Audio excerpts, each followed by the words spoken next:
And we are live. Welcome back to Takes by Fans. We got a great show for you today, as always. Today is a big old Friday, May 6, 2022, folks.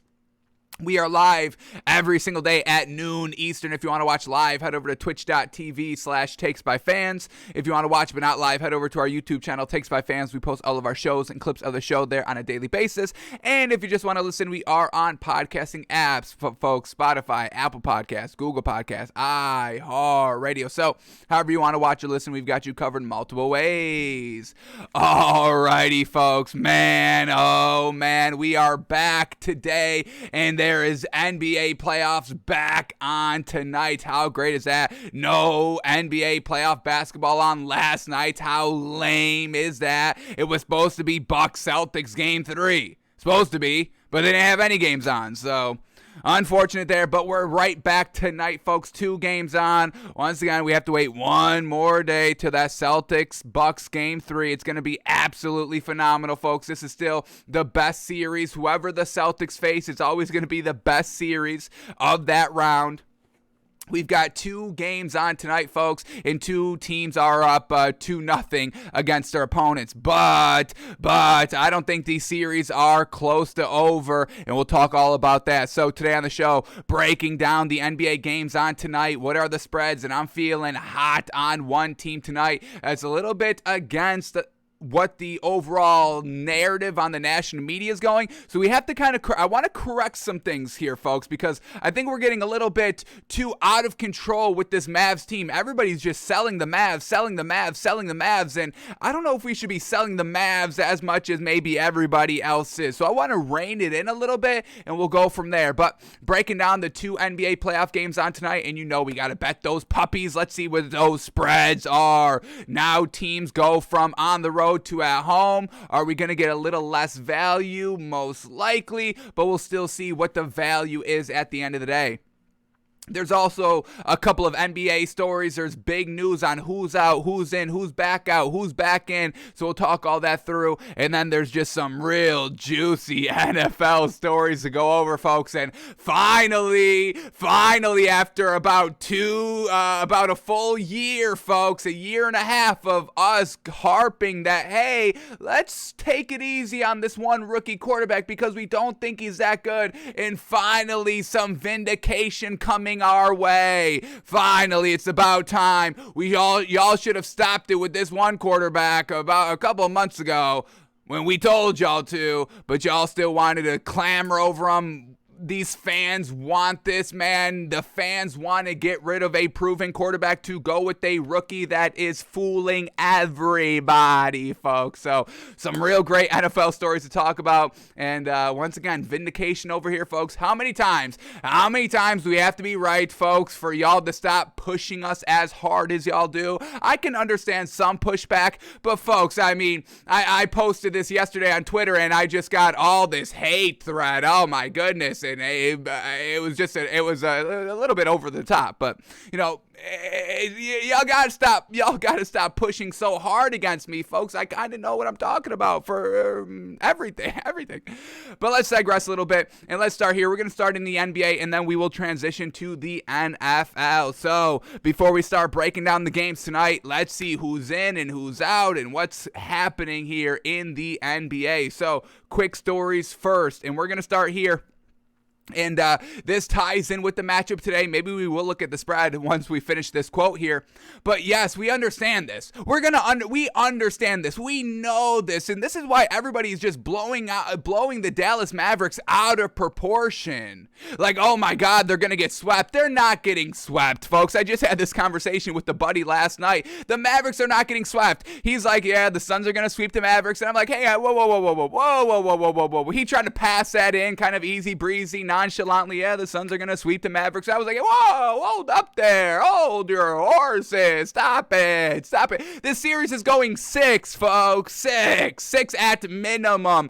Could still go 7. The Dallas Mavericks are now at home for Game 3 tonight, folks. Let's stop blowing the Mavericks out of let's stop blowing them out of proportion that this is a bad team. Stop it. The Dallas Mavericks are still good. Yes, they've had a little bit of a skid these last 2 games, but everybody's making it out like it was just Luka Doncic the entire year. And we know that's not the case, folks. We've got evidence to back it up. But let's talk about this quote, because this is what everybody's kind of harping on. And I don't know if we should be harping on this as much as everybody has. So Jason Kidd on why the Mavs are down 0-2 versus Suns despite Luka Doncic's individual stats. Jason Kidd says, quote, "He had a great game, but no one else showed. We can't win with just him out there scoring 30 a night. Not at this time of the year." And I agree with that 100%. You can't just have Luka Doncic doing his thing, nobody else showing up, and expect to win the game.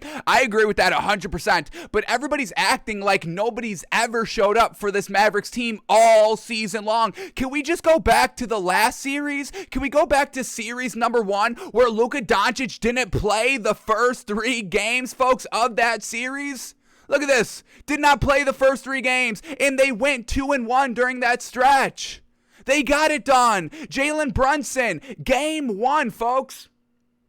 We had Spencer Dinwiddie, 22 points. We had Jalen Brunson, 24 points. Players stepping up besides Luka in the first series against the Jazz, game 1, and that was without Luka Doncic. Game 2, still no Luka Doncic. Jalen Brunson goes off for 41 points, and Maxi Kleber off the bench with 25 points. 2 players going manic without Luka Doncic. They've got role players. They just have not been able to get it done on the road. We know this Mavericks home team, home energy is way, way different than playing on the road. This Mavericks home court advantage is very, very good. Not as good as the Warriors home court advantage. I think that's number 1. But I think you could put the Mavericks home court maybe top 5 left. Top 5 left in the series, in the playoffs. I think we can do that. I think we could debate that, absolutely. Maybe even make an argument for top 3.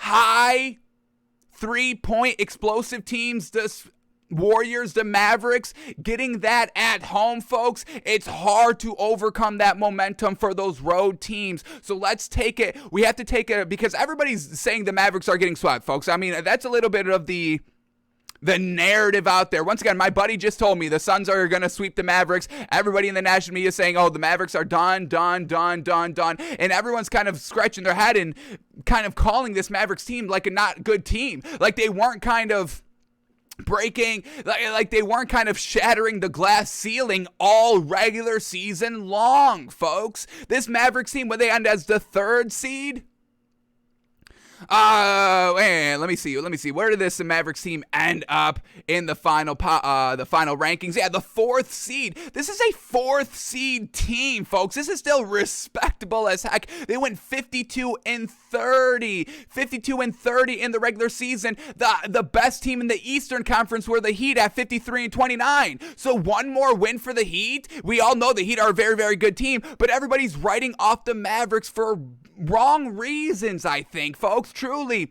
Let's go back to the first round series. Now we're at game 3. Still no Luka Doncic. We had Jalen Brunson, 31 points. Spencer Dinwiddie, 20 points. And everybody got it done. Dorian Finney-Smith, 14 points. The bench, Maxi Kleber, 17 points. Davis Bertans, 15 points. Josh Green, 12 points. They can get it done, folks. I agree. They haven't gotten it done games 1 and games 2, but that's on the road against a very, very good Suns team. Now they're back at home, able to feed off that momentum. And if all the role players show up, the Mavericks will win tonight, folks.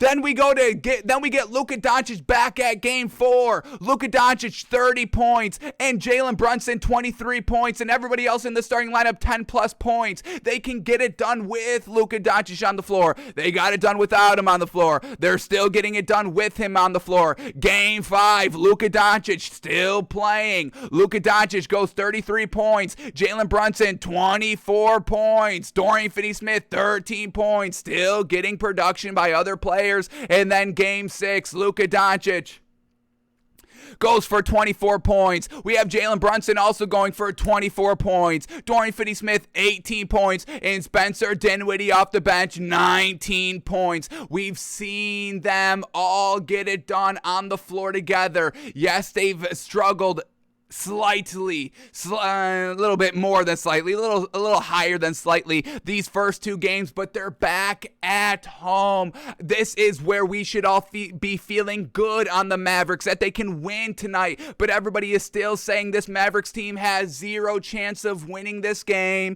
0 chance of winning this series, and are about to get swept, folks. I do not agree. So let's see what the value is here tonight.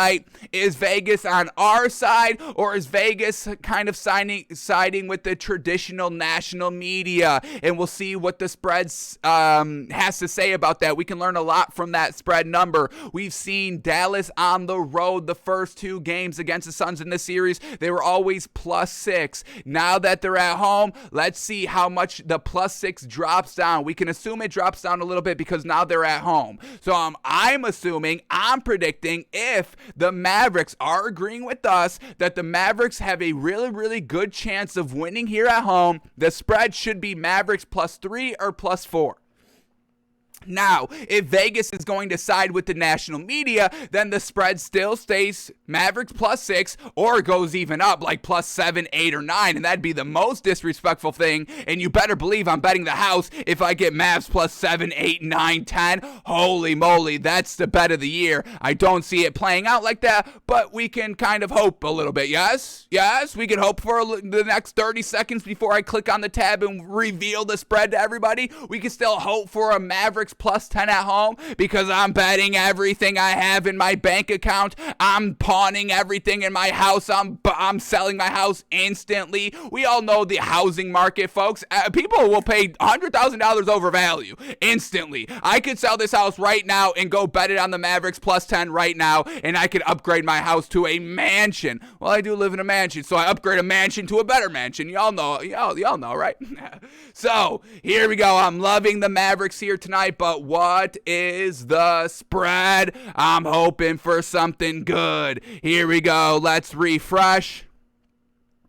Here we go. We get Suns Mavericks on at 9:30 tonight. And look at that respectful spread. Vegas is telling y'all, stop ruling out the Mavericks. Truly stop ruling out the Mavericks. Mavericks at home against the Suns. Mavs +1. Suns -1. There it is, folks. Vegas knows this Mavs team at home, it will light the spark. It will ignite the spark. This is the second round of the playoffs, folks. Give this Mavericks team some more respect. They just took down the Jazz, who everybody is still clamoring over in the national media. We know the Jazz have been done. We've been telling the Jazz for this entire year to blow it up, because it is still the same old.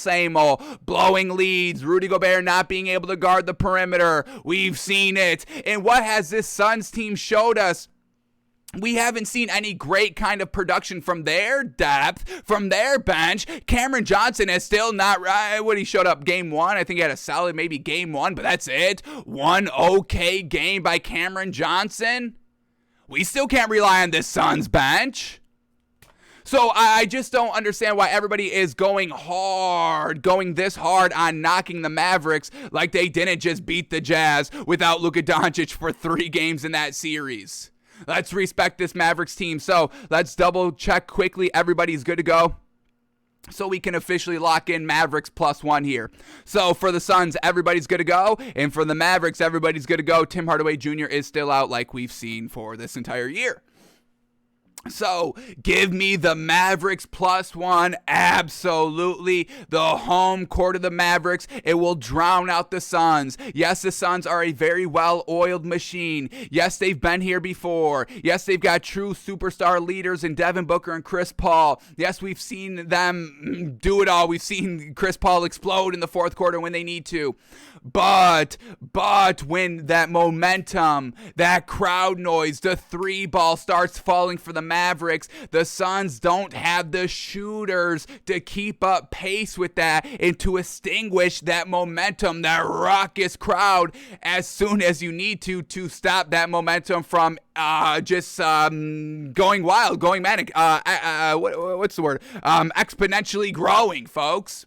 So, Suns will not have enough firepower to keep up with the Mavericks. The shooters will be at home. They'll be feeling good down 0-2, back against the wall. Must-win game for the Mavericks. They go out and take care of business tonight at home. Loving the Mavericks here tonight, and y'all are loving the Mavericks as well. See? Don't let the media brainwash y'all, and that's exactly what y'all are doing right here. Not letting the media brainwash you, because the spread, Mavericks at +1 is at -115. Suns at -1 is at -105. That tells us that everybody is betting the Mavericks here, folks, and I love it. That's the respect. Y'all already got brainwashed once by Vegas with the Nets, and you will not have it again. I respect y'all. Y'all are smart. Y'all know. Congratulations. I gotta applaud y'all. That's very well done. Very well done. Not listening to the national media, not getting suckered in. Absolutely very well done, y'all. So, Mavericks +1, absolutely love it. Love it. All right, before we check out the other game on tonight, and I did peep the spread, and I don't agree with it. I don't understand. Shall we? Let's talk about the spread. We're right here. But here we go. Other game on. First game on tonight. Heat at the 76ers. And look at this spread, folks. This spread is the same as the Suns-Mavericks spread. Heat -1, 76ers +1. But what's the difference in this case? 76ers don't have Joel Embiid still, folks. Still, no Joel Embiid. Now, this is real interesting, folks, that this spread is the same exact spread as the Suns and the Mavericks. Now, we're big on the Mavericks +1, but there's no way we can be big on the 76ers +1. No Joel Embiid, there's no chance, folks. James Harden and Tyrese Maxey and Tobias Harris, they cannot carry it themselves. We know they have no bench. Danny Green is not that guy that can give us 20+ points anymore. He hasn't been for a while now, and we know Doc Rivers cannot coach this team at all. And look at this. Y'all are taking the 76ers +1, because now 76ers +1 is at -115. Heat -1 is at -105. Ugh. So, exactly what we were kind of talking about with the Mavericks. Spread's the same. Y'all are betting it the same, but y'all are taking the 76ers? We can't bet the 76ers, folks. I just praised y'all for being smart, and now y'all want to bet the 76ers +1?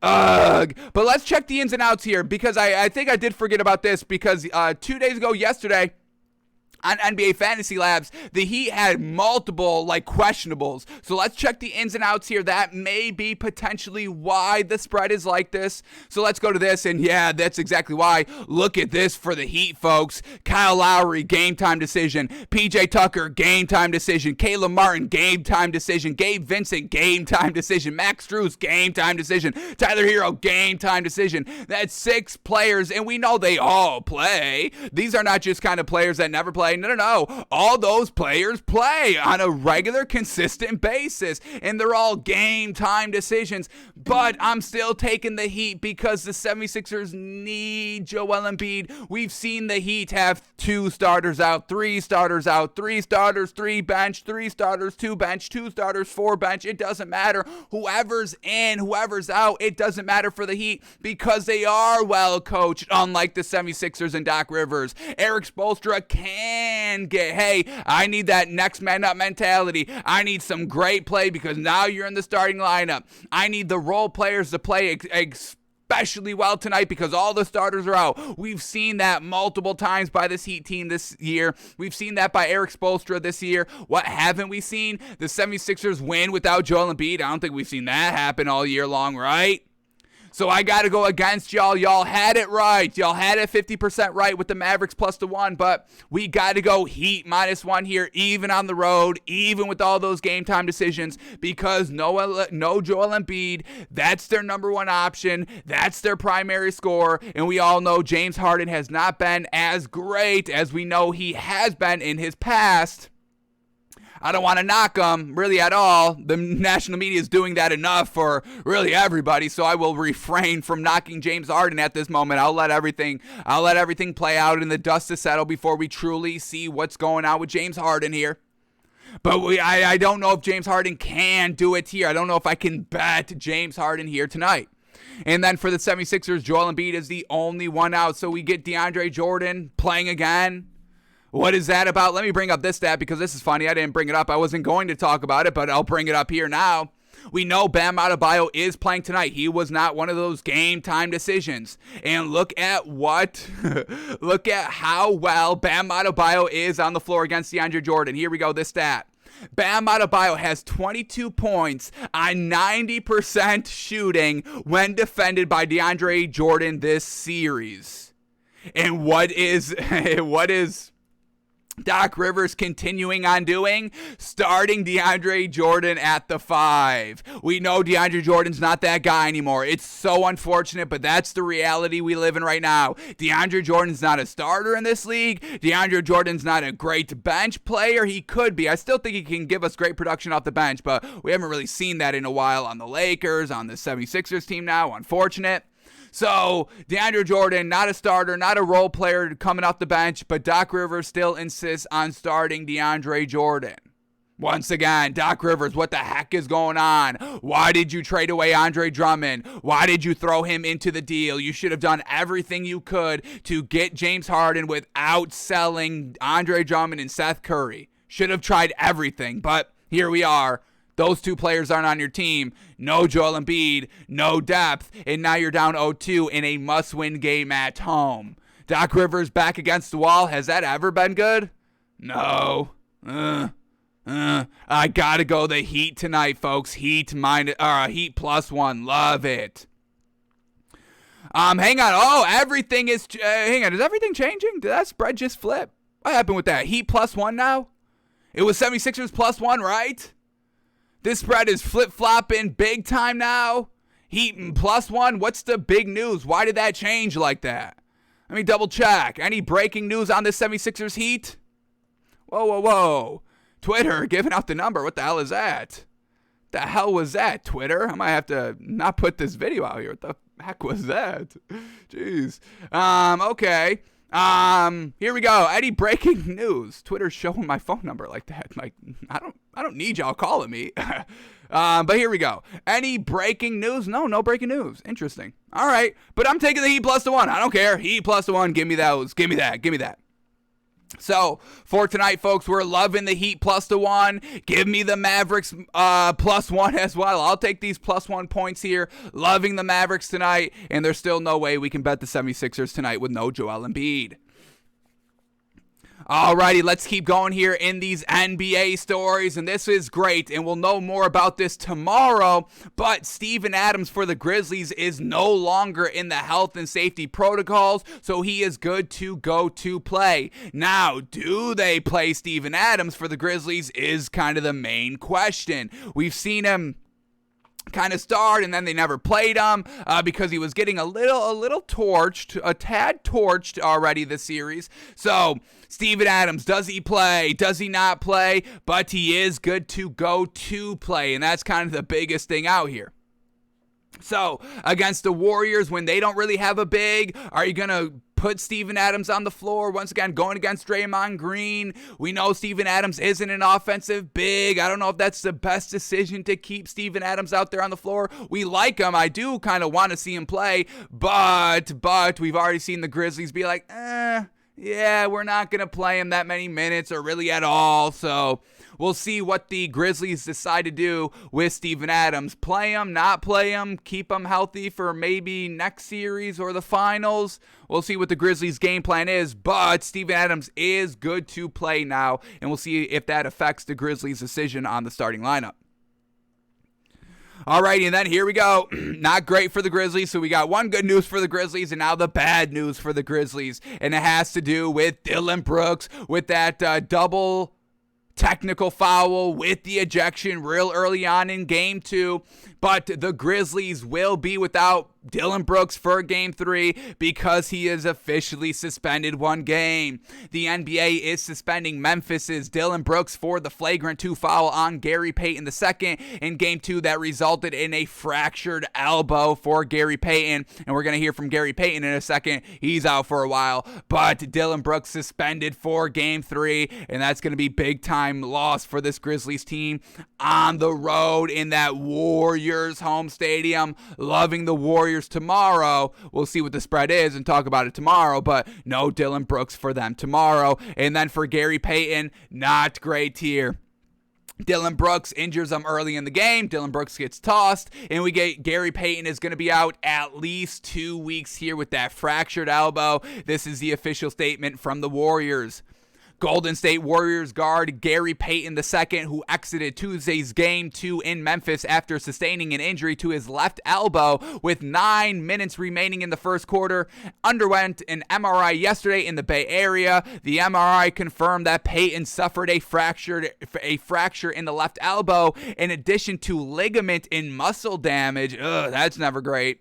He will be re-evaluated in 2 weeks. Golden State Warriors forward Andre Iguodala, who has missed the team's last 3 playoff games due to a disc injury in his neck, is making good progress in his recovery, and he will be re-evaluated again in 1 week. So maybe Andre Iguodala can, kind of be good to go and fill in a little bit of what Gary Payton can do, because we know Gary Payton's a great defender, and so is Andre Iguodala, so we need somebody here to play defense for this Warriors team besides Draymond Green, right? So, not a big blow for this Warriors team with no Gary Payton for at least 2 weeks. Hopefully, they can kind of get by with tomorrow's game. Game 4, maybe Game 5, then Andre Iguodala can come back for potentially Game 6, maybe close out the series, help bring it to Game 7 if need be, and then once they head to round 3, recheck on Gary Payton. Hopefully Andre Iguodala is kind of right back to his old self that we all know Andre Iguodala is. And then he can kind of help this Warriors team potentially reach the NBA Finals. But this is going to be a big loss for the Warriors, and we'll see if Steve Kerr can overcome it as a coach. We know he can. Who's going to kind of be that next man up? And we'll see how the Splash triplets continue to play, and Draymond Green's going to have to step up his overall, maybe minutes, to fill in for the lack of defense that Gary Payton's going to be out with. So, unfortunate for Gary Payton right here. Really bad foul by Dillon Brooks. I was maybe expecting more than just a 1-game suspension, but that's what the NBA rules, 1-game suspension. Dillon Brooks out for Game 3 on the road against the Warriors, and we'll see if John Morant can pull Dillon Brooks' weight plus John Morant's weight. It's going to be tough, but no Dillon Brooks for Game 3. And then here we go. The Joel Embiid is out for Game 3. Not good. And it's not looking like he's going to be back anytime soon. Once again, the original narrative with Joel Embiid was, hey, he's going to be out games 1 and 2, looking good for Game 3, Game 4, all that. But now Game 3 is out, and we're not even getting like a timetable, like he's ready to go Game 4, or he'll be good by Game 4. So everything's hush-hush on Joel Embiid, which we all knows never good information when they're keeping it hush-hush. If it's something great news, they leak it. They start to kind of advertise, hey, Joel Embiid is coming back. Yes, sir, get ready.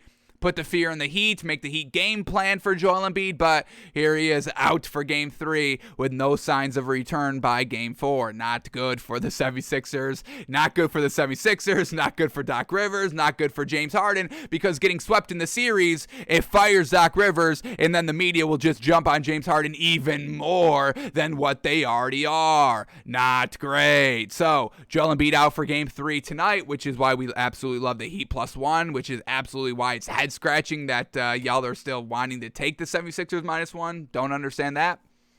But now it's all back. Heat +1 at -110. 76ers -1 at -110.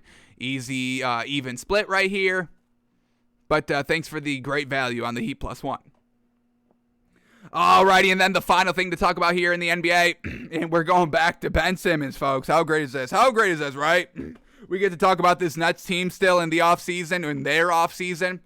Let's just go over this quickly because here we go.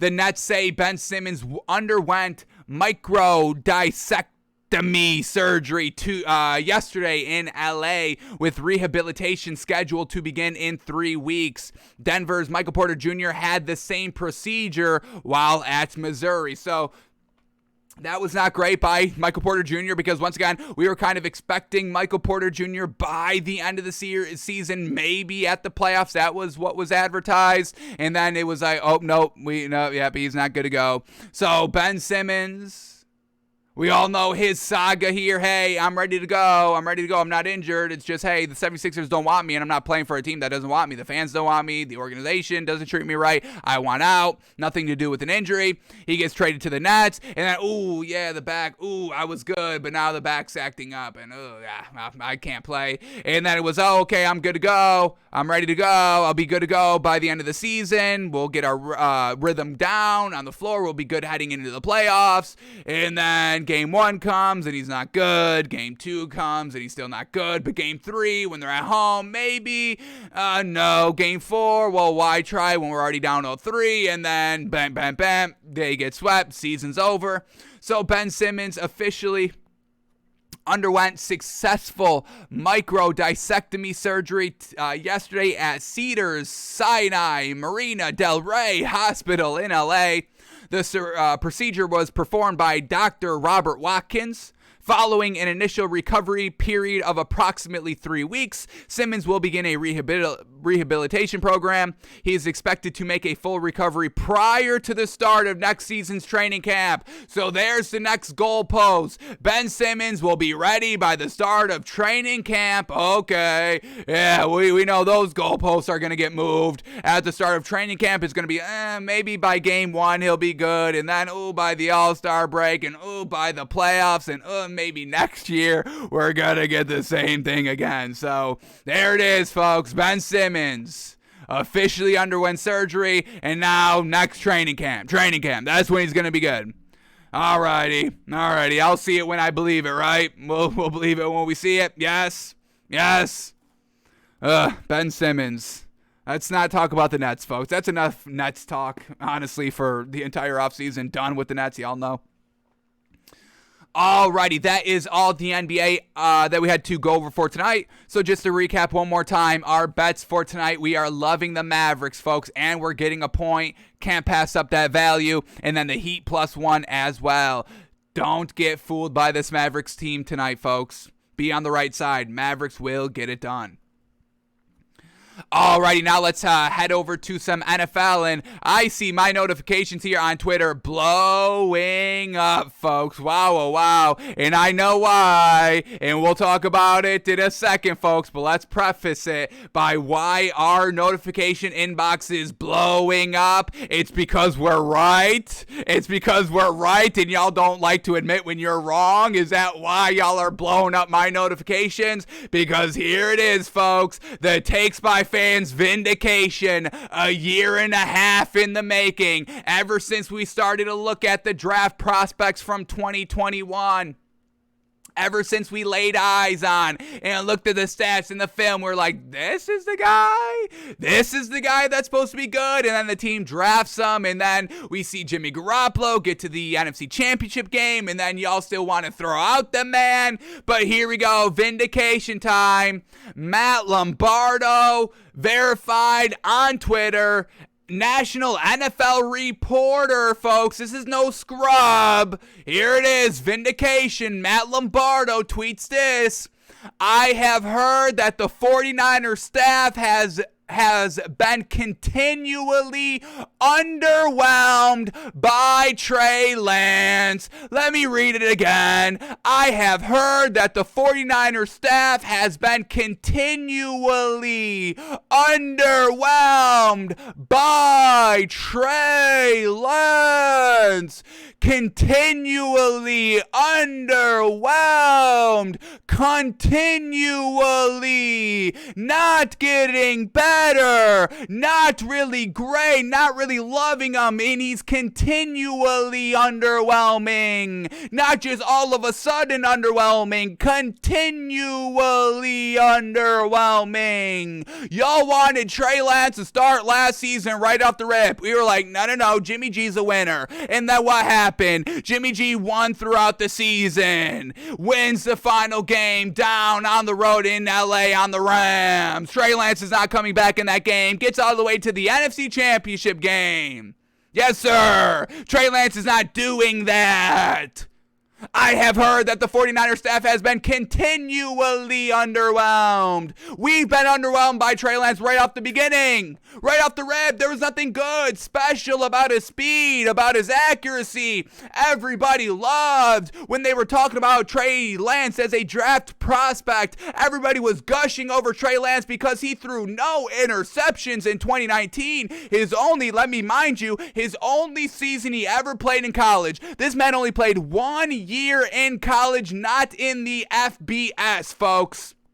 The man went to North Dakota State. You know who else went to North Dakota State? Carson Wentz. And what do we know about Carson Wentz? The man is a fraud. The man is not good. The man tricked everybody. We got tricked by Carson Wentz. Carson Wentz tricked us. We were believing in Carson Wentz on this Colts team until week 3, and that's when we truly shut everything down. But we were big into Carson Wentz for an entire offseason.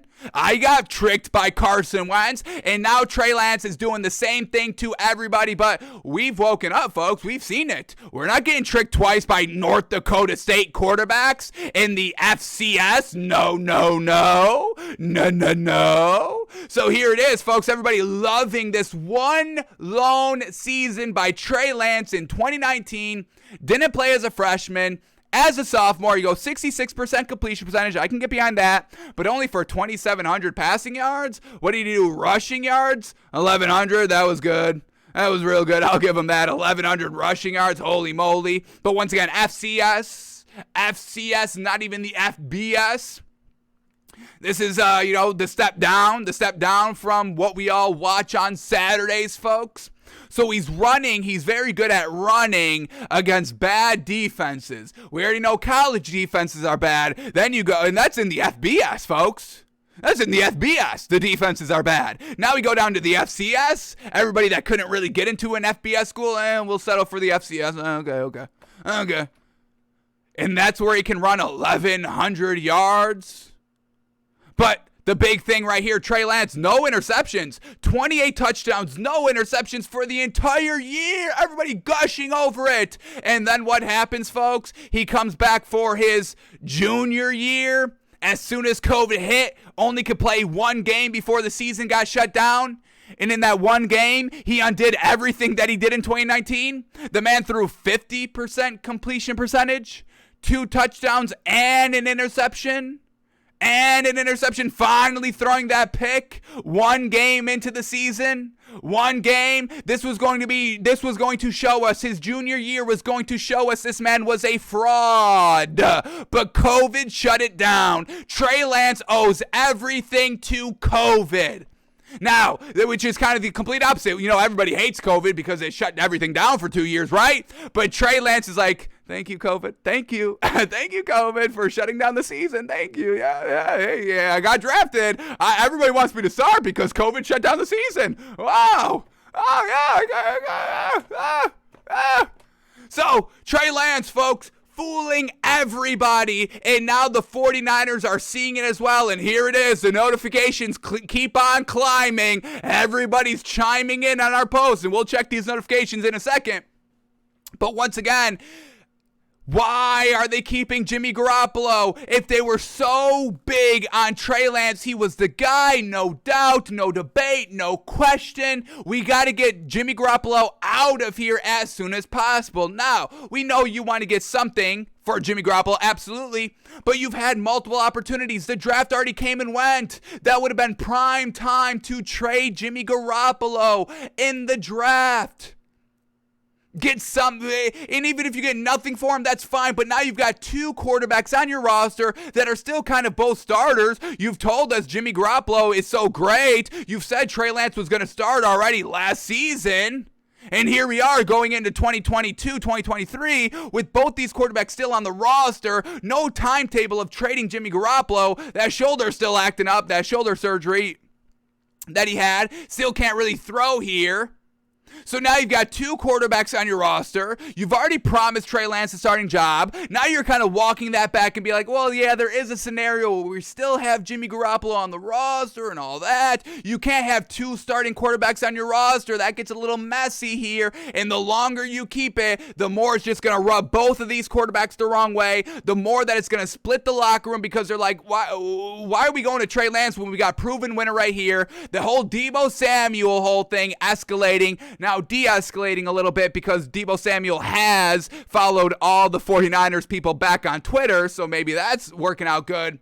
But overall, I have heard that the 49er staff has been continually underwhelmed by Trey Lance. Oh boy, we tried to tell y'all folks. This was, we told you really kind of, as soon as, Trey Lance was kind of a draft prospect and all that, we were never big on Trey Lance. Do I still have this open?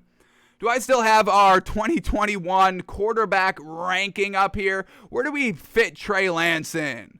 I think we had Mac Jones as the worst, which is something that we got wrong. We got that wrong. That's fine. Oh, no, we didn't. It was Trey Lance. Yeah, we had Trey Lance as the worst one. It's right here. We had Trevor Lawrence 1. This is how we ranked all the kind of main top quarterbacks in the 2021 draft. We had Trey Lance 1, Justin Fields 2, Zach Wilson 3, Mac Jones 5, and that's way low on Mac Jones. He really should be 1 or 2. That's how we got Mac Jones wrong, but I'm telling you, we did not get Trey Lance wrong, and we put Trey Lance at the very bottom right here, folks, the very worst of that draft class. We've known this man was not it or ever going to be it. We already knew that, and then we gave y'all footage in his one game. Let me go back to the tweet that's making the noise right here, that's blowing up our notifications. I want to get our correct wording right.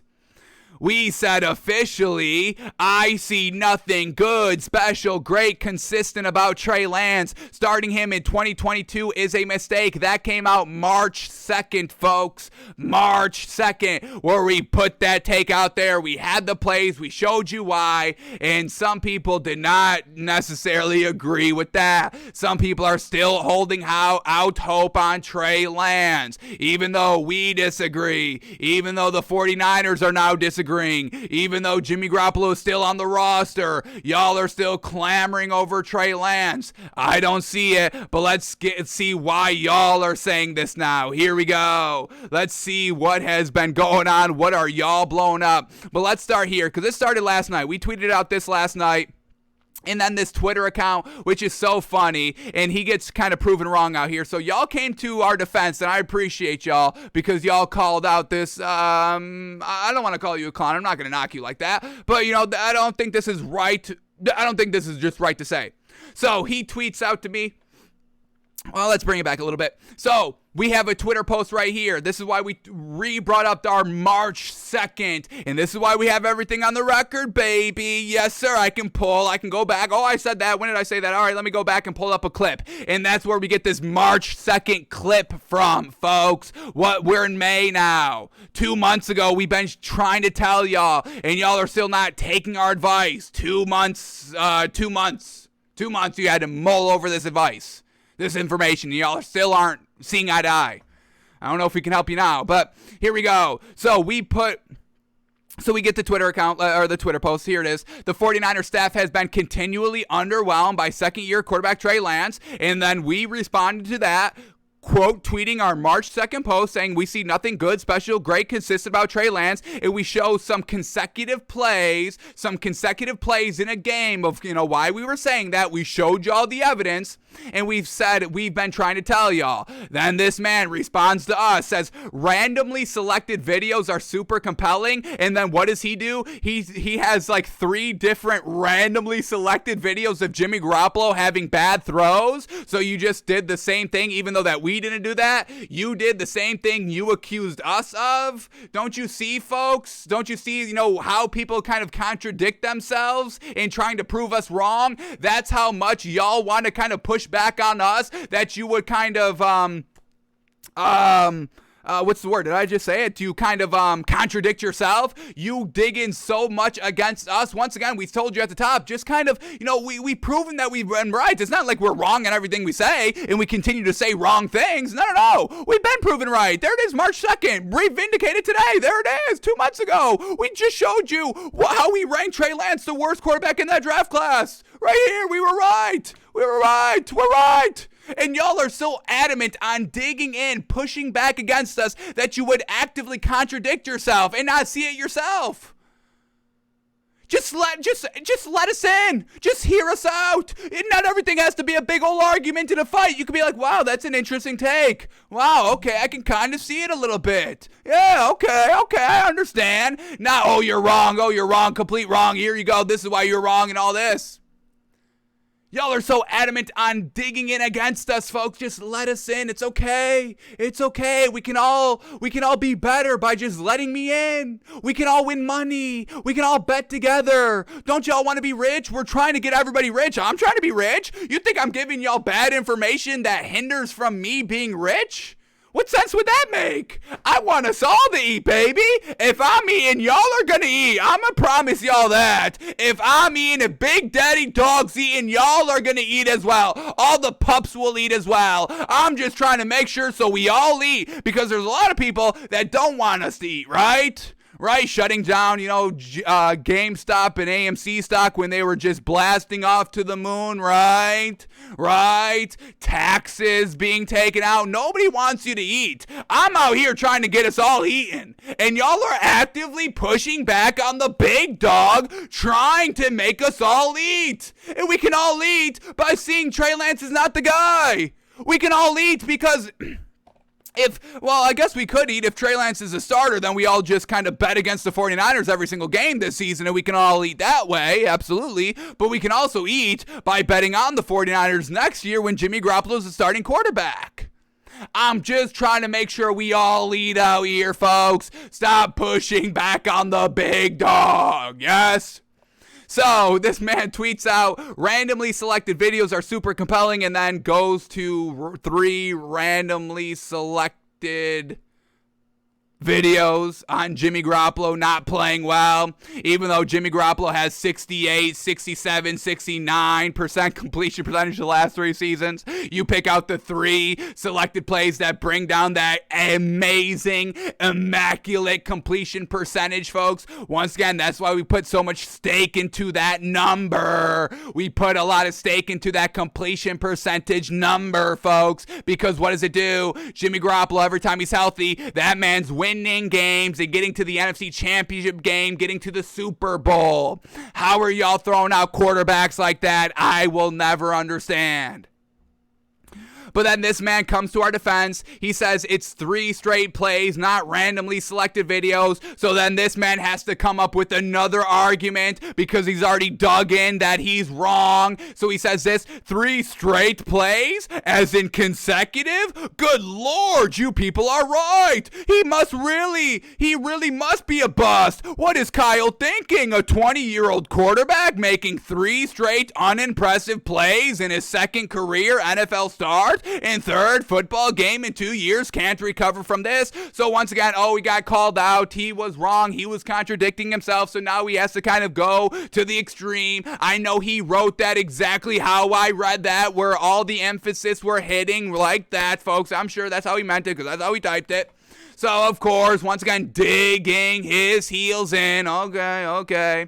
What else do we got, though? Let's go to these new notifications. Are people on our side? Are people waking up on Trey Lance? That's all we're trying to do out here. We're trying to show y'all we can all eat and show y'all Trey Lance is maybe not the guy. So let's see what these new notifications on. And I think he's with us, folks. My Reefies. Shout out to My Reefies on Twitter. He likes our tweet saying we've been trying to tell y'all. And then this was funny as well. Shout out to this guy. Shout out to Graham on Twitter. kind of saying to the guy that was kind of calling us out a little bit, he says, damn, so both y'all quarterbacks suck? Because he saw our kind of knock on Trey Lance. He saw their knock on Jimmy Garoppolo. So he says, so damn, both y'all quarterbacks suck. So that's very, very good. At GC_NFL. That was a great, brilliant tweet. Absolutely well done. Damn, so both the 49ers quarterbacks suck. If y'all say Jimmy Garoppolo sucks, I say Trey Lance sucks. Then yeah, maybe he's right. Maybe both 49ers quarterbacks are truly trash. All right, what else do we get here? No one is saying Jimmy is good. I'm kind of saying Jimmy's good. This is back to my refees. Nobody's saying Jimmy is good. However, the 49ers moved up to 3 and gave away 2 futures first for Lance. That guy is there. That guy is not wrong about Trey Lance. He's really bad. That said, he can improve. And once again, he can improve. It's just, will he improve? How many times have we seen quarterbacks really improve, folks? Josh Allen is the newest outlier that everybody loves to bring up. And I understand it. Absolutely 2 bad years, 3rd year, holy cow, to the moon. Yes, and that gives hope to everybody. But how often does that happen? Because we still get Sam Darnold throwing under 60% completion percentage 4 years in. We get Baker Mayfield getting thrown in the trash. Had one good season last year, then went right back down. So how often do quarterbacks truly get better? Tannehill is still stuck. Tannehill has not gotten better. Tannehill has not gotten worse. Tannehill has not gotten better overall in his entire career. This Titans Ryan Tannehill is the same exact Miami Dolphins Ryan Tannehill, but he was held back because of Adam Gase. But he's overall still the same quarterback. Not better, not worse. We have not seen Ryan Tannehill get better. How often do quarterbacks get better throughout their career? I don't know, especially after starting out really, really bad. What quarterbacks were really, really not good and then got good and then got better? It's really a small group. Josh Allen is really the biggest outlier. That's it, Josh Allen. I can't think of another quarterback. Joe Burrow was already good. He was good right off the rip. Justin Herbert was good off the rip. Tua was good off the rip. He was held back by a defensive-minded head coach. Trey Lance is not held back by anybody, folks. Kyle Shanahan's been to 2 Super Bowls. He's not holding anybody back. Maybe in the Super Bowl he'll hold you back by how he calls plays in the second half, but until Trey Lance gets to that point, no, Kyle Shanahan is not holding him back. So my refee's kind of with us, kind of with the other guy. Okay. And then my refee's coming back to us, quote tweeting what we said about him not being good, special in our video, breaking it down. He says this: good look at why Lance sucks. I didn't see anything special about his running ability either. His arm is great, but misses short range, mid-range passage, which is where you make your money in the NFL. You can't win without making those passes, especially if you're not Lamar-esque. And that's exactly it, folks. That's the biggest knock on Tom Brady. Oh, he dinks and dunks. Oh, he checks it down too much. Well, he won. That led to winning. So we're going to knock that because you're playing the game, because you're taking what the defense gives you, because you're making the smart play. We're supposed to knock Tom Brady because he didn't throw the ball 50 yards down the field every single play, because he made the right decision to win the game, which is why you play. You play to win the game.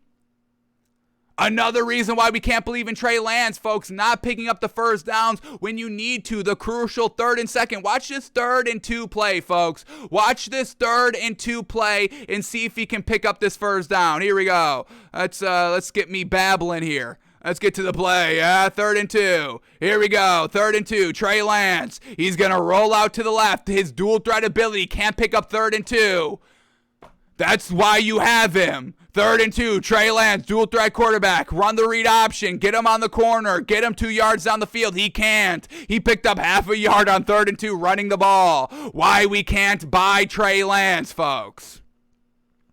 What else do we get here? We got other people chiming in. Faithful to the Trey. Oh boy, what is faithful to the Trey? Wow, this man made an entire Twitter account loving Trey Lance. I don't know if that's the right call.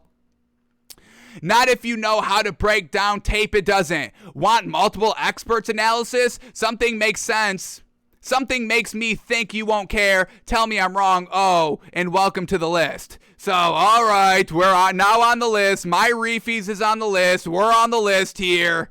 All right, we don't know how to break down film, I guess. That's our next thing, even though that we break down film every single week during the NFL season over the last 2 years under our belt already. We don't know how to break down film. Okay. Then we get Chris Sadie. Okay, what is Chris Sadie saying? Is he with us? Not a lot of guys look great their first 2 starts, and plenty of those ones that do bust. He wasn't expected to play versus Arizona. Once again, is that true? Is that true that not a lot of guys look great their first 2 starts? Is that really true? Let me bring up Joe Burrow's first 2 starts to that, man, because we know Joe Burrow's great, yes. 2 years in, coming back off that injury, already got to a Super Bowl. I could say that we can say Joe Burrow's great. What did he do his first 2 starts? Is there anything really kind of, is that a good, because that's something that sounds good. I just want to investigate it. Once again, and this is a little bit of a tangent, but why we're kind of having quarterbacks up for recertification, just kind of going around town and being like, oh yeah, Russell Wilson's so great. That seems easy to say. That sounds right to say, right? But is it truly right? Like what that man just said, a lot of quarterbacks don't look good their first 2 starts. Yeah, that sounds good to say because they're rookies, because they're young, because they're inexperienced. That's easy to say, but is it truly true? So here we go. Joe Burrow, first 2 starts. Does this man have an argument? Let's see, 2020. Joe Burrow, game 1. Here we go, game 1. Lose against the Rams. Lose against the Chargers, but he threw 63% completion percentage, 193 yards, no touchdown, 1 pick. Not the greatest, but that's a great completion percentage number. Game 2, lose, threw 60% completion percentage, 316 yards, 3 touchdowns, no picks, lose by 5. Oh, that seems like a great game. That's not a Trey Lance game. Let's see Trey Lance's first 2 starts, because that's a great first 2 starts by Joe Burrow. Those are 2 really good starts for a rookie, inexperienced quarterback. Wouldn't you say? Great completion percentage, only 1 pick, 3 touchdowns, over 500 yards in 2 games. Yeah, I would say that's good. Let's get Trey Lance's first 2 games, and then we're going to look at Justin Herbert's first 2 games, and then we'll have our official verdict and ruling on this potential right or wrong statement. Here we go. Trey Lance, let's get his I want to get his official numbers up here. Here we go. Trey Lance. Here we go. First 2 games. First 2 games where he started. Here we go. Game 1 against Arizona, which we all watched. And he wasn't expected to play. Okay, so he wasn't ready to play? 5 weeks into the season. Oh, I wasn't expected to play, so I'm not ready to play? What is that? I'm not gonna use that as an excuse and kind of say, oh wow, well that's why he didn't do good. He wasn't ready. Joe Burrow was ready week 1. He didn't have that 4-week buffer to truly see how it all works out. All right, I got to sleep now. I got to set my alarm. I got to get on the bus, get on the plane, meet the team here, fly to the game. How does the game work? Oh, my goodness. Wow, this is a lot louder than in college. Wow. Oh, wow. These are a lot bigger people than in college. Wow. Trey Lance got 4 games to kind of get acclimated to that. So spare me on that. But here we go. Trey Lance's first start, 51% completion percentage, 192 yards, no touchdown, 1 pick. Okay, still kind of same yards, touchdown, interception, same as Joe Burrow, but at least Joe Burrow was accurate. 63% completion percentage, that's really good. That's very, very good. 63% completion percentage compared to 51. Everything else the same. Here we go. Game 2. He started 1 more game, week 17. Whoa. Had the entire year to really kind of shape up, shore up. Here he goes. He throws 69% completion percentage, 249 yards, 2 touchdowns, 1 pick. That's a good game. Against the Texans, though, one of the worst defenses in the league. I'll still give Trey Lance his credit for going out there and getting it done, but overall, let's look at the defense. Joe Burrow was throwing 3 touchdowns against the Browns defense, which was good in 2020. That was a good Browns team. They got to the playoffs. So, all right, I'll give Trey Lance a solid game 2. Here we go, and let's bring up Justin Herbert. Let's see what this man's rocking with his first 2 starts. Here we go. J-Herb, we know he's great.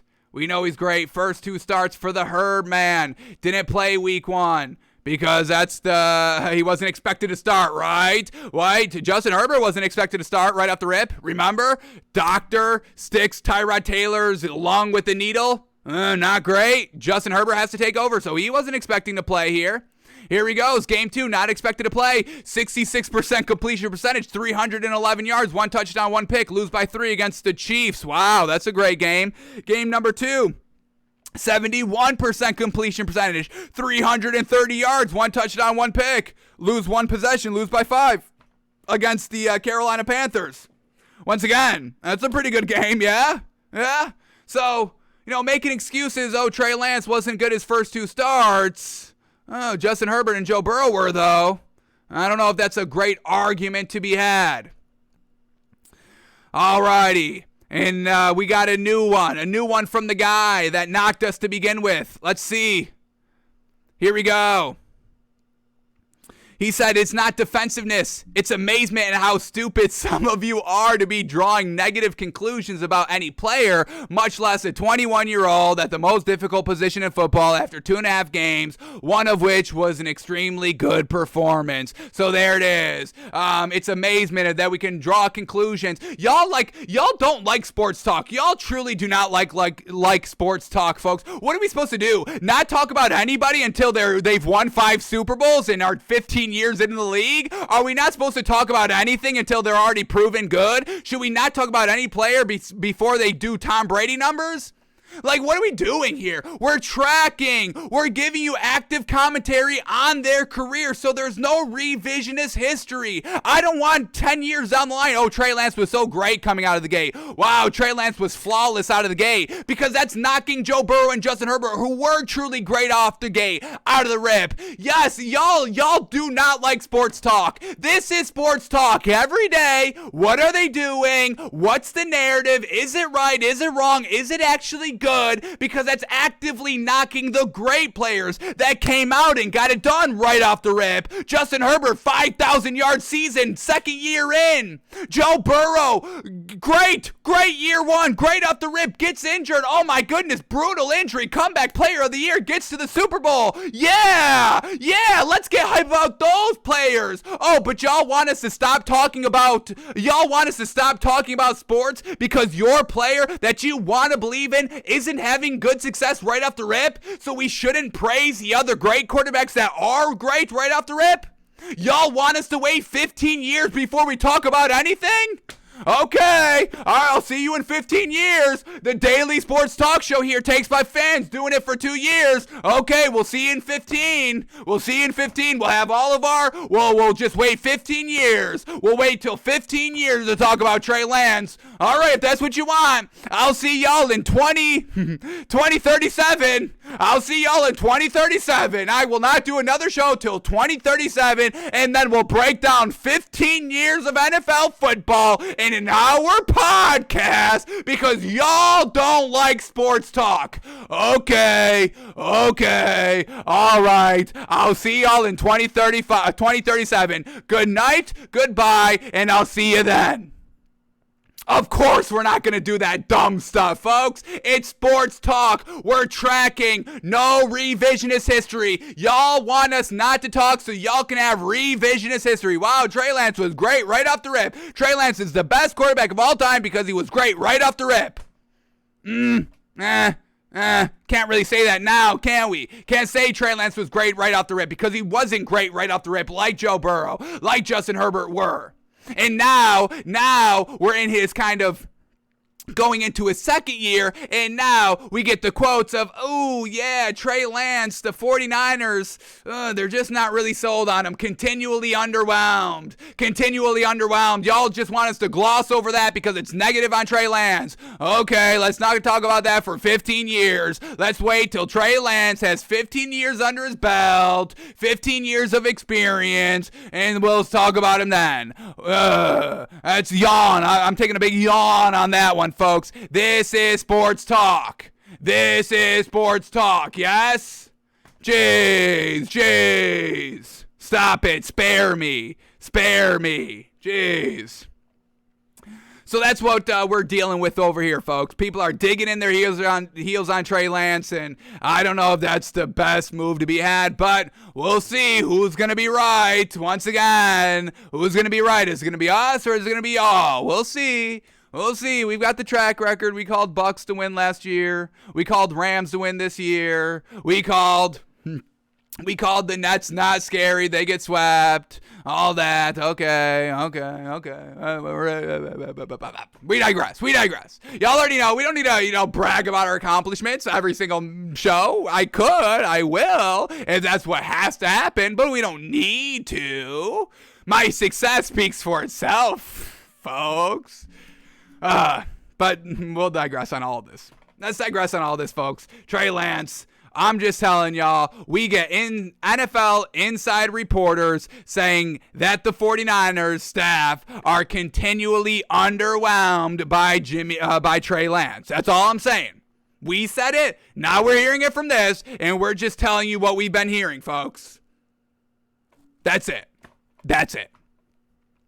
Let's move off of Trey Lance and let's see what else we got up here, because this is not good either. And once again, were we a little right here? A little vindication again? Holy moly, 2 for 2 right off the rip. Vindication talk? Wow. But once again, according to this man, Santa Monica MM, and he does have Borat as his, avatar picture with 53 followers, so classic troll out here, right, folks? Once again, maybe we should authenticate everybody on Twitter, Elon Musk, right? Because we just get people uttering nonsense just to get a rise, and here it is, us falling for it.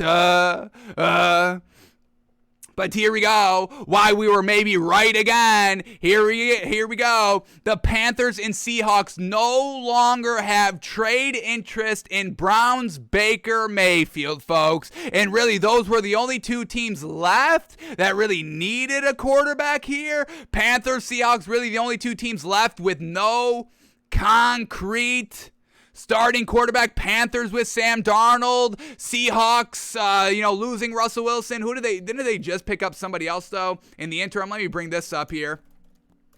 Obviously, whoever, if I can't remember the name, is not a good quarterback. But here we go. Seahawks have Drew Lock. That's who it is. Yeah, Drew Lock's not that great. So 2 teams that could definitely utilize a veteran quarterback that has won in this league, that has gotten to the playoffs, that have won a playoff game. Yeah, that would be something that maybe you would want in your organization at this point, having Drew Lock and Sam Darnold as your active current starters. So the fact that those 2 teams are shutting Baker Mayfield down and out, that's not great. And what did we just say, folks? Once again, as soon as the Browns called Baker Mayfield a non-adult, the Browns said we want an adult at that quarterback position. We knew that was a death sentence, quote, on Baker Mayfield, and we talked about it, and we said that was disrespectful as heck for the Browns to do that, because we knew he would never get a starting job again, a real starting look again, because of that one quote. That is a death sentence, quote, to call a quarterback a non-adult, because that's your leader, that's your captain. We cannot have any childish behavior at the quarterback position. That's not going to win a ring. No way. We've seen Johnny Manziel, right? That's not really working out. Baker Mayfield, not really working out here. So now Panthers, Seahawks, who have kind of always been in the mix, always been in the discussion, always in the chirps, the whispers, Baker Mayfield to the Seahawks, Baker Mayfield to the Panthers, Baker Mayfield's going to get dealt on draft night. Of course he wasn't. These teams heard the quote already. There's no coming back from that. Baker Mayfield, everybody was sympathizing with Baker Mayfield. The Browns released a quote. Everybody moving off of Baker Mayfield, and it kills his career. Panthers, Seahawks no longer have trade interest in Browns quarterback Baker Mayfield. The man's career is officially over because the Browns said he was a non-adult in the locker room. Wow. Oh, wow. Browns did the man a little dirty. We were never big on Baker Mayfield. We never thought he was that great, but I don't know if he should be ran out of the league like this. Maybe give him one final chance on a new team to see if a new team can kind of scheme their way to winning football with Baker Mayfield, but now it seems like he's not even going to get that chance. Wow. Damn, Baker Mayfield. An unfortunate ending to his story that, once again, we were a little right about, right? But here we are. Maybe we should have waited 15 years before we even started to talk about Baker Mayfield, right? Okay, all right. Yeah, that's the sports talk y'all want once every 15 years. Okay. All right. And let's go into this. We'll hear We'll hear some quotes here, but Pete Carroll on Seahawks quarterback situation says, quote, "I don't see us making a trade for anybody. Yeah, they're kind of feeling good. Maybe they're already looking at next year's draft class. Maybe they're the quarterback that's going to wow them this year, get big buzz for next year. Have we ever had really two bad quarterback draft classes back-to-back years? Is this just a lull year? Are Panthers and the Seahawks playing big brain 4D chess? Well, we don't need to be good this year. So if we aren't good this year, we can get a good pick for a quarterback next year. Baker Mayfield's not it. Not great. But let's see what we get here. Let's see what Pete Carroll is saying. And let's see if Baker Mayfield is truly out of the running for being the starting quarterback of the Seahawks this year. So here we go. Russell Wilson left for Denver and left Seattle with a quarterback conundrum. The free agency frenzy came and went, and so did the 2022 NFL Draft. And the Seahawks never made a splash, and head coach Pete Carroll doesn't see that happening in the future either. Says, quote, "We're always competing. I'm not saying anything you don't think I was going to say, but fortunately, that's always been the way we've operated, and it fits again. So we're looking. I don't see us making a trade for anybody at all. I don't see that happening, but we're certainly going to continue to be open to chances to help our club, and meanwhile, we're just going to be battling and competing our tails off. There's always possibilities, so we keep open to that." So, all right, leaving the door open, which is smart. Obviously, Pete Carroll doesn't want to come out and be like, yeah, we're still kind of looking. Drew Lock, we know, isn't the guy. We know we can't really win with them, so we're, keeping our options open. So, Pete Carroll being a good coach, not knocking his current players, but still leaving the door open a tad, and he's kind of walking that fine line very, very, very well. So, shout out to Pete Carroll. That's a really good quote right there, but it does leave the door open for Baker Mayfield a tad. Here we go. Lead up to the second quote. We get this.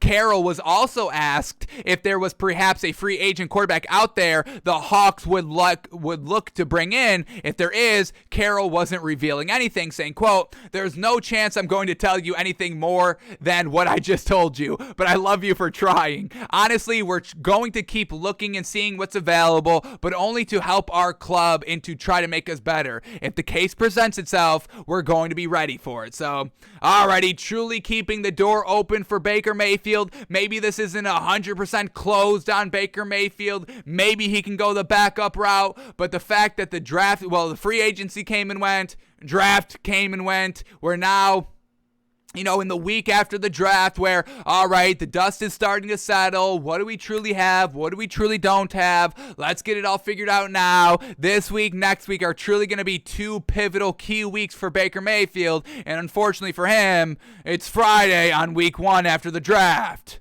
Maybe only kind of one more week, really, to get picked up before you may fade into oblivion. So, Pete Carroll keeping the door open, but not looking that great. All right, and we're going to finish up with this right here. We're going to finish up with, let's get excited. Maybe some things. Yeah, we can. Yeah, okay, here we go. A little bit of quick stories to cover here. Now, we've been knocking a lot of people here, but let's get excited about a team. And once again, every single time we hear about this team, we are just loving it more and more and more and more and more and more and more and more and more. Because now we're getting our first look at the Eagles in action. And here it is. First look at A.J. Brown in an Eagles uniform. Here he is. No pads. Once again, just some light work out here. Running routes. Catching a ball. Looking great. Eagles special effects.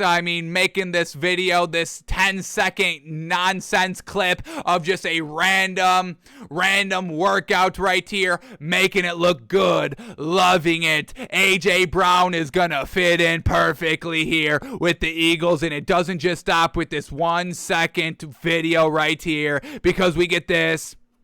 A.J. Brown on Playing with Jalen Hurts. We get the quote, "I'm going to go above and beyond for this team and him." whoa, big energy, everybody on the same page. AJ Brown wanting to go above and beyond, not wanting to be mediocre, not wanting to just be great, wants to be great and then some for the team and for Jalen Hurts. But there's more, because now we get it by Jalen Hurts. Quote, it's my opportunity, it's my team, so I'm ready to go. Everybody knows Jalen Hurts is going to be the starting quarterback for the Eagles. Nick Sirianni did not draft a quarterback, did not say, hey, we're still looking, or bring in another quarterback. It's Gardner Minshew, still a backup, and that's great to have on the team, just a really good, solid backup. So everybody's in on Jalen Hurts. Nick Sirianni has said he's the guy. Jalen Hurts knows he's the quarterback, and we know from Brian Flores and Tua, yeah, you need to make sure your quarterback truly knows he is the guy, whether he is or isn't. You must just say it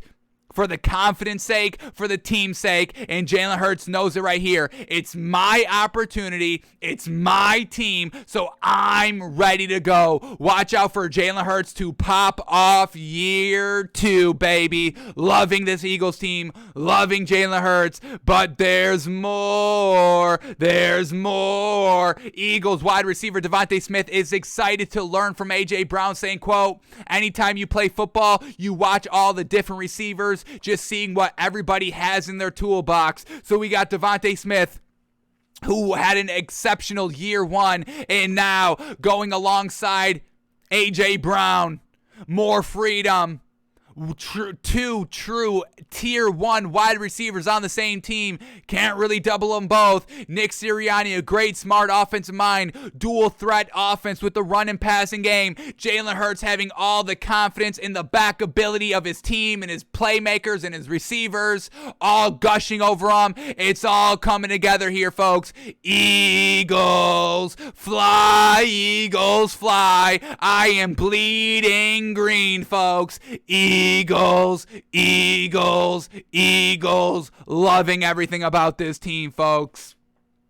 Loving this Eagles team. I don't know if we're bigger on any other team than this Eagles team currently, folks. Loving everything about it. Nick Sirianni, year 2. Jalen Hurts, year 2. Devontae Smith, year 2. And now with AJ Brown, making this offense more deadly, more dangerous than it's already been. Yes, folks. Love it. Eagles, folks. Eagles. Know the name. Know the team. All right, and then some quicker stories right here. And I don't get this one, folks. Once again, double standards, contradicting yourself. Why we have to come here every single day to kind of keep something straight. No revisionist history, keeping everything straight, and making sure we're all on the same page a little bit. So let's go back. Lamar Jackson last offseason was kind of playing pickup basketball. Once again, y'all hated that. Y'all said, oh, you cannot do that. You're risking your health. You're a dual threat quarterback. You can't risk your legs. ACL, MCL, Achilles. You are going to get injured. You cannot play pickup basketball in the offseason. You should be strictly resting, not moving, getting ready for the next year. That was y'all. I never agreed with that. We're supposed to just, once again, we cannot. And I understand it. Injuries are truly unfortunate, but we're just supposed to live with the threat of potentially an injury? Once again, y'all don't want Josh Allen to run. Sean McDermott doesn't want Josh Allen to run anymore because he doesn't want him to get injured. You're gonna hold Josh Allen back. You're gonna hold him back because maybe, potentially, possibly he may or not get injured. I think that's just the wrong way to go about it, folks. We should not be worried about a potential injury. It will suck if it happens, but is it gonna happen? Because there's also a lot of people that don't get injured. Yes, there are people that do get injured, but there's also people that don't get injured their entire career. It's possible, folks.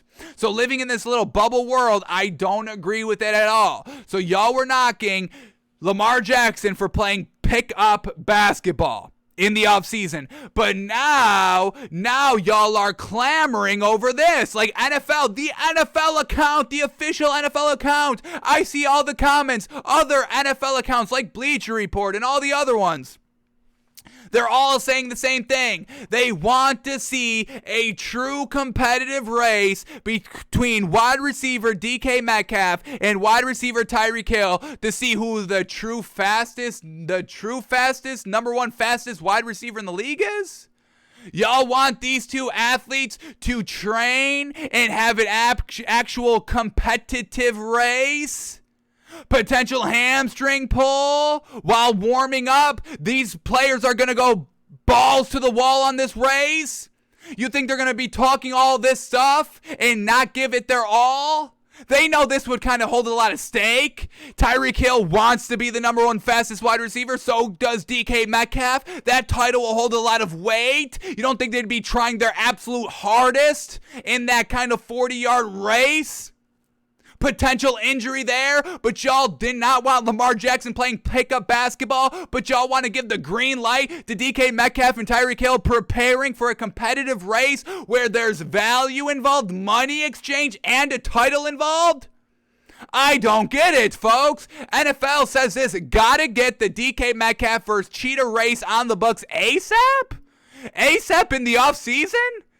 When it could potentially ruin their this season because they get injured preparing or in during this race? But Lamar Jackson can't play pickup basketball because he may get injured? But y'all want to see the race? When there's money involved, Tyreek Hill's talking about putting up 50,000 and also the designation of fastest number one wide receiver in the league? I don't get it, folks. Sometimes y'all are just completely opposite, and I don't get it. I don't want to see this race. I don't need to see this race. I know Tyreek Hill's the fastest. Yes, DK Metcalf is fast. Do we need an official race to truly prove it? In a non-game situation when it really doesn't matter? That's why you don't see track athletes transitioning to the NFL, because it's different. It's different levels of speed. Didn't you see DK Metcalf? Didn't DK Metcalf go out on a track and field event and finish like 6th? Because he's not fast. It's different speed. So what would this race tell us? Absolutely nothing. And it also has all the possibility of setting up severe injuries, severe hamstring injuries that can hobble your entire career. But y'all want to get this on the books as soon as possible? The hell is going on, folks? I don't want to see this race. I don't need to see this race. Both these wide receivers are fast. Tyreek Hill is faster. We know this. DK Metcalf is never chalking up the deuces. Once DK Metcalf chalks up the deuces while mid-running when there's defensive players ahead of him, then maybe he could be the fastest quarterback in the league. But until that happens, this race will tell us nothing. Stop it that we need to see this race. I don't need to see this race. I don't want to see this race. It would do nothing for me, folks. So, it's just, once again, double standards. Double standards. I'm calling out double standards. Everyone's contradicting themselves. Here we are. I am calling it all out. Here I am calling it all out. So, just real interesting. I don't want to see this race. I hope the race doesn't happen. If they want to just talk about it, because they've been talking about it for about a year. I mean, this goes back to this season. Once DK Metcalf chased down the pick 6, that's really when it all kind of came about. So, if it's just talk, that's fine. But now we got the NFL actively promoting it. Drawing money, they'll do anything for money. They have the entire schedule release throughout a whole week. Next week, the schedule release of the NFL is trickled throughout the entire week so the NFL can make money, folks. It's a business. They're all about making money, and it could potentially get 2 great wide receivers injured because they want to make money. All right, folks. All right. All right, here we go. Final 2 things to go over quickly. We touched upon this earlier, but here it is. Deebo Samuel is back to following the Niners on Instagram. Does that tell us anything? Yeah, maybe. We saw Kyler Murray refollow everybody on the Arizona Cardinals, and that seems to be squashed. Kyler Murray is going to be the quarterback this season, absolutely. Deebo Samuel doing the same thing here. He's going to be on the 49ers this year. Next year is where it will get interesting. Once again, it's always kind of a year behind. Russell Wilson speaks out, squashes it. He's the quarterback this year, and then next year he moves to Denver. So, Deebo Samuel, Kyler Murray, we're going to know more next year. They're not going anywhere this year, but next year they could definitely move, so we'll keep an eye out on that. And then the final thing right here, and this man puts it absolutely right. This man is right, folks. This man is right. But here we go. We get Antonio Brown. He slams Colin Kaepernick, and once again, he is right. This is what Antonio Brown says. He says, quote, he don't want to play, man. He was trash, everything. He did all that and took the money and then got the commercial. We don't see him outside. All that's cap. You took the money, the commercials. We don't see him in the hood. So basically what we've been saying, Colin Kaepernick will never play in the NFL again. He signed the NDA. He took the money, like Antonio Brown says. He signed the NDA. We don't know how much money he got from being blackballed from the league, which was true. That's why the NFL made him sign the NDA. We don't know how much money he got. He got the commercial. He got the Netflix deal that compared the NFL owners in the draft to slavery of bidding on, African American men and, having them work for you and you own them because you drafted them and they're under contract. I don't agree with any of that. But that's what he compared. The NFL knows this. This is a game. This is a song and dance. It's every offseason. Oh, Colin Kaepernick's going to play. Oh, Colin Kaepernick is working out. Colin Kaepernick is sending representatives to the teams to, try to get it. And what happens? Nothing happens. He signed the NDA. I can almost guarantee in that NDA it says he can never play in the NFL again. He knows this. The NFL knows this. The owners most likely know this as well. But they play the game because it's engaging, because everybody talks about Colin Kaepernick. They also talk about the NFL in that light. So the NFL, once again, making money, getting publicity, same old thing, folks. It's easy to see through, and Antonio Brown puts it exactly that. He took the money. He got the commercials. He's not truly about what he says. He does not practice what he preaches, folks. He's not practicing what he preaches, and we see that every year. So I think a lot of people are against Antonio Brown, but I mean, this is exactly what he's doing. I don't understand how this is not clearer. He signed an NDA, folks. He got paid from the league. Yes. If he was truly about it, he wouldn't have taken their money because he can't talk about it. That's what an NDA is. You can't talk about it. So if you can't talk about it, you can't bring awareness to it, you're not going to fix anything. Colin Kaepernick knows what he did. And I'm not blaming him. Taking the money, you present me with money, I may be a whole different person. I don't know how I would react to life-changing money that I know Colin Kaepernick got. So all right, that's what it is. Antonio Brown calling it like it is, and maybe the sanest thing the man has ever said. We all know Antonio Brown, not the, I'm not knocking mental health or mental wellness or anything, but we know maybe not the most stable person. Maybe not. Maybe so. Maybe he is. Maybe Antonio Brown's the sanest person that there is, and this quote kind of proves it. He don't want to play, man. He was trash, everything. I wouldn't agree with that. I don't know if Colin Kaepernick was trash. I don't agree with that. But he don't want to play, man. He was trash, everything. He did all that and took the money and then got the commercial. We don't see him outside. All that's cap. You took the money, the commercials. We don't see him in the hood. So I think that's the sanest thing he's ever said. Alrighty, folks, that is going to do it for us today. Thanks for tuning in. Thanks for watching. Thanks for listening. Some good news over here, folks. It seems like we may be able to do the show at noon Eastern every single day still, which is fantastic. Now, a little bit behind the scenes. I'm going to be breaking for this company, We The Hobby, here locally. We're starting today, folks, at Whatnot, at We The Hobby. Go to Whatnot, at We The Hobby. I'm going to be there most nights, probably talking 7 p.m., 3 a.m. Eastern time. We're going to be breaking sports cards. So if you're in that, you love sports talk, you love sports cards, head over to whatnot.com. Go to at We The Hobby. We're going to be breaking live sports cards. So come win some cards, folks. Come buy some cards. Come get lucky. If you love sports cards and all that, I'm going to be headed over there, but I'm still going to be doing Takes by Fans, folks, and it seems like our start time of noon Eastern is most likely going to stay in play, which is going to be absolutely fantastic. So that's what's been going on over here of why we've what did we miss, like 2 days? Little wonky over the last week and a half, 2 weeks, but noon every single day, seeming like it's still going to happen, which is fantastic. So Takes by Fans at noon. We The Hobby, at We The Hobby on Whatnot. If you're interested in all that, I'll be there, folks. Come at me. You can come at me on there. I'll be there. So, alrighty, folks, but we're going to get out of here for today. Great to catch right back up with y'all. NBA playoffs re-tipping off tonight. A lot of craziness happening in the NFL. Whoa, the Raiders just released a brief statement that team president Dan Ventrell is no longer with the team. No reason was given. Second president to leave in under a year. Oh, interesting. Is something big going to break on this Raiders team? Nobody leaves for no reason, folks. Wow, more interesting news. This offseason just keeps on giving, folks. Alrighty, but we'll be back whenever that breaks, whenever that news breaks, folks. We'll talk about it, absolutely. But we're going to be back live tomorrow, noon Eastern, hopefully.